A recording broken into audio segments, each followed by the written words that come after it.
ini kemudian kita develop bareng-bareng bersama SPS untuk jadi OMS ini.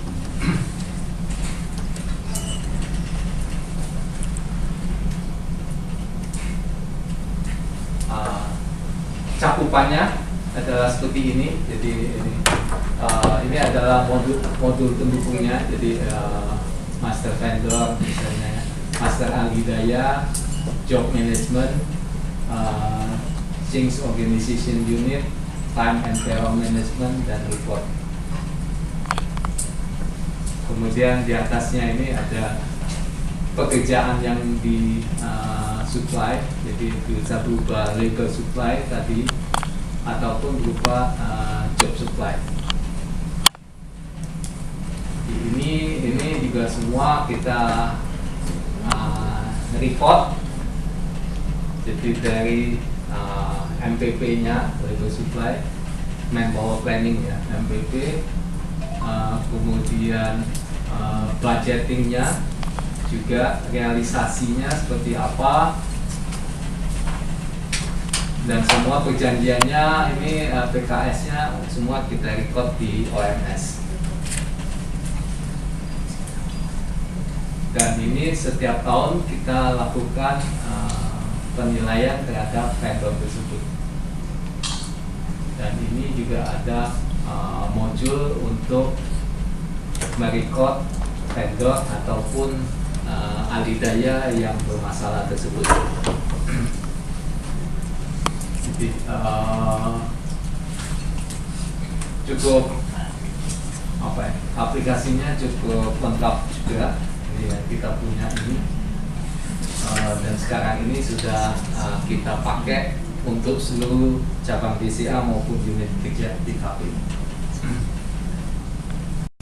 Dari MPP kan kita menuju ke vendor selection. Nah, sebenarnya kita ada cara lain, adalah kalau misalnya kita mau menambahkan di PKS yang sudah masih aktif, kita bisa melakukan proses ini.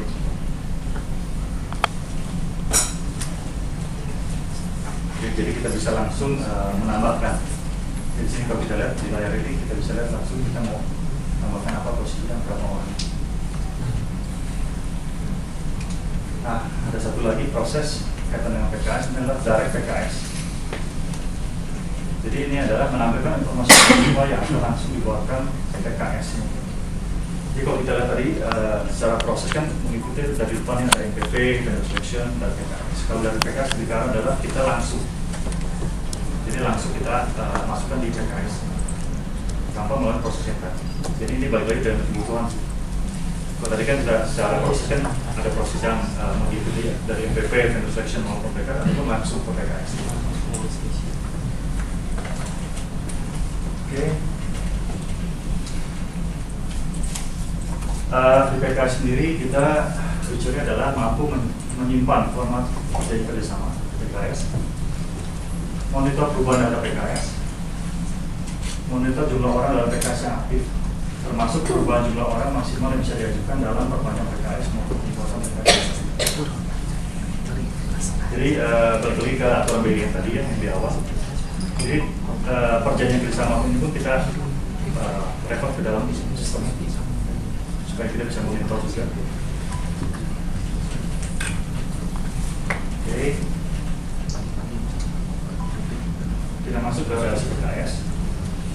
Jadi setelah PKS itu terjadi, berarti tinggal adalah realisasi yang akan kita lihat. Jadi penjelasannya adalah form ini digunakan untuk mempersiapkan realisasi atau atas PKS aktif yang dikelola oleh masing-masing UKG per periode pembayaran.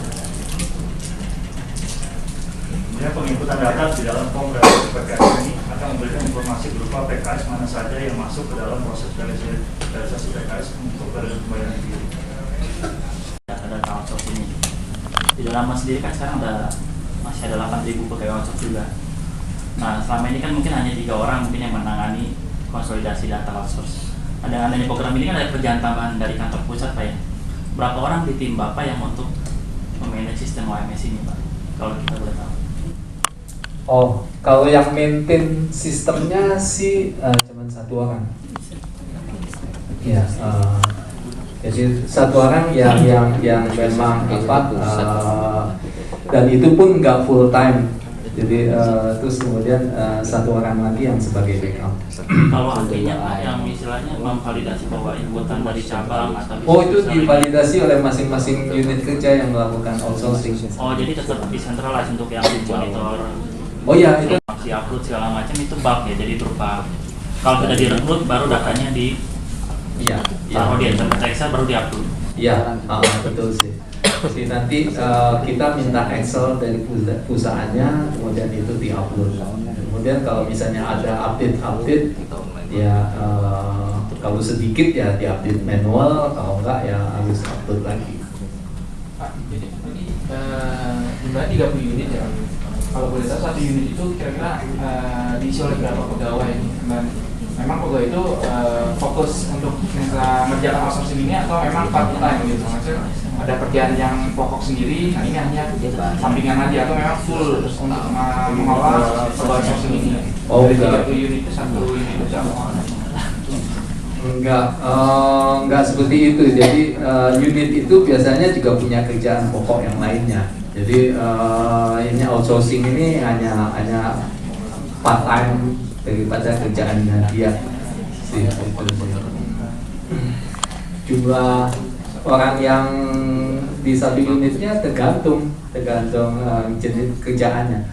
Jadi ada juga yang outsourcingnya hanya beberapa ini aja kan, belasan orang kan. Tapi ada juga kayak misalnya call center itu outsourcingnya hampir 1.000 orang. Ya tergantung lah kerjaannya apa gitu.